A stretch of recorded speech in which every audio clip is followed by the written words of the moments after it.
So there you see activists at last night's Donald Trump rally with a Donald Trump fan snatching away some of their, I guess, sheets, but standing in for signs effectively. We're joined now by an individual who was at the rally. This is Becca Lubo, activist and spokesperson for If Not Now. Becca, welcome to the program. Hi, thank you for having me.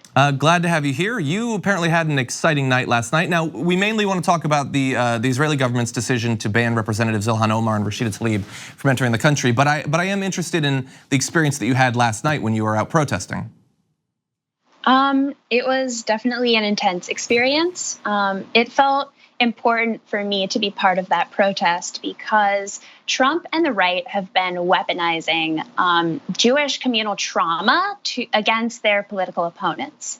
And Jews know that Trump's support for the occupation does not make him a friend of the Jewish community because it stems from the same racist ideology behind his white nationalist incitement here in the US, which has led to attacks against our community and other communities from Charleston to Pittsburgh to El Paso.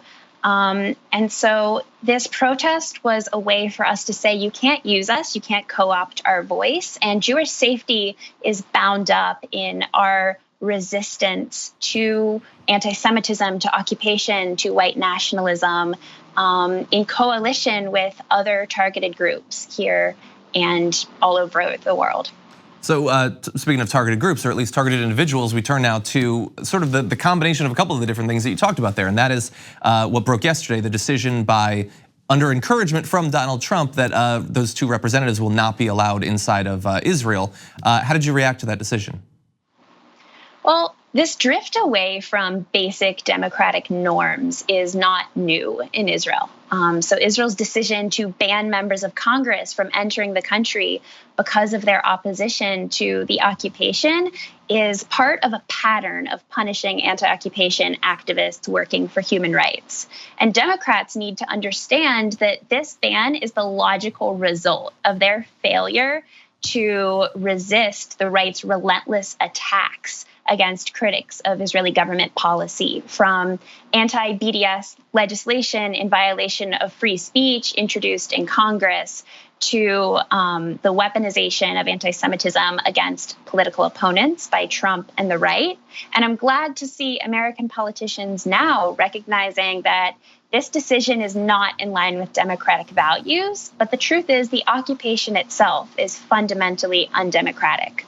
Millions of Palestinians have no right to vote to elect the government that controls their lives. And Israel has created a system of humiliation and control, including illegal settlement building, home demolitions, checkpoints, detention of Palestinian children in military prisons.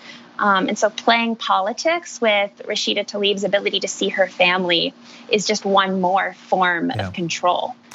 Israel announced this morning that after banning Representative Omar and Tlaib's political visit, they would allow only Representative Tlaib to visit on humanitarian grounds, which is a cruel joke because the occupation is not just a humanitarian crisis, it's a political crisis that the US contributes to. And Rashida Tlaib decided not to go on this trip because her ability to see her family should not be conditioned on her silence about the occupation and the oppression and crisis it's creating for the Palestinian people. I hope to see more of our leaders speaking out against this racist ban, supporting her brave choice and sacrifice to take a stand on this issue. Particularly the 41 members of Congress who just returned from an AIPAC trip where, at least publicly, there was no acknowledgement of the occupation or the ongoing crisis. Yeah, which seems like were they, obviously they were paying attention, but were they paying attention if they come back and can't acknowledge that? Although we should point out that at least in this particular case, AIPAC put out a statement supporting the two representatives in terms of getting access to the country.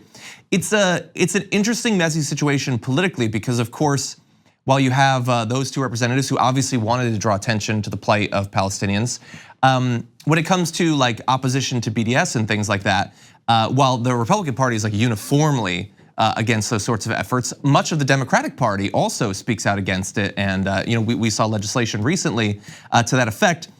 So how does the fact that there are elements of both political parties that have largely attempted to make opposition to Israeli government policy sort of forbidden. Like it's implied that there is something fundamentally wrong with you if you stand against any particular government position.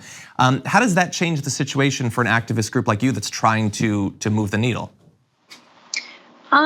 It's created challenges for sure. I think there is a growing recognition, particularly within the Democratic Party and within the Jewish community, that unquestioning support for Israel is not the right way to be a Jew, to be an American.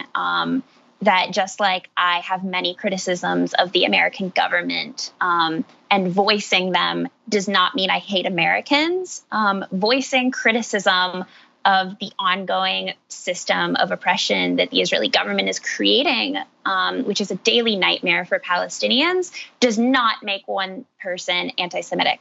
Bernie Sanders this week acknowledged that. And I think that as the Democratic Party becomes more and more aware that their base wants to see them take a stand against the occupation, their base wants to see them fighting for a better future for Israelis and Palestinians, I think we're going to see more people having the courage to stand up to Netanyahu and Trump and that alliance. And I think that Rashida Tlaib, Ilhan Omar, these freshman congresswomen are leading the way on that front with their courage on this issue. One more question for you, because you were just at a Trump rally. You mentioned previously fighting against white nationalism and white supremacy. There's been this debate for a long time about the different factors that lead to support for Donald Trump. Many people saying that it's purely economic concerns. These are people who've been economically forgotten. But we also know there's quite a bit of racism in the mix, and he seems to want to appeal to that. And recently you had the chance to send them back and things like that. To the extent that you were able to see in your time in the rally, would you say that, is it fair to say that some of the people going to that rally are driven by a desire to be in a sort of friendly environment when it comes to being able to express these sorts of dark opinions about race and religion and things like that? Did you see any evidence of that? I think that's certainly true. Just watching what he said and what the crowd applauded. And I think that it is impossible to be a Trump supporter right now and not know the violence that he is inciting in this country. We've had mass shootings over and over of the groups that he targets. Just on Wednesday, an ICE agent drove a truck into a group of Jewish protesters outside an ICE detention center. I think that it is impossible to be in that space and not understand what it is you're supporting. And so I do think that there's an element of racism behind some of his supporters, like support for him. Yeah. Okay, well, that certainly seems fair. Becca, thank you so much for joining us. And stay safe when you're out there. You already had your group had a small tussle with a Trump supporter. Hopefully, it never goes farther than that. But activist and spokesperson for If Not Now, Becca Lubo, thank you so much for joining us. Thank you for having me.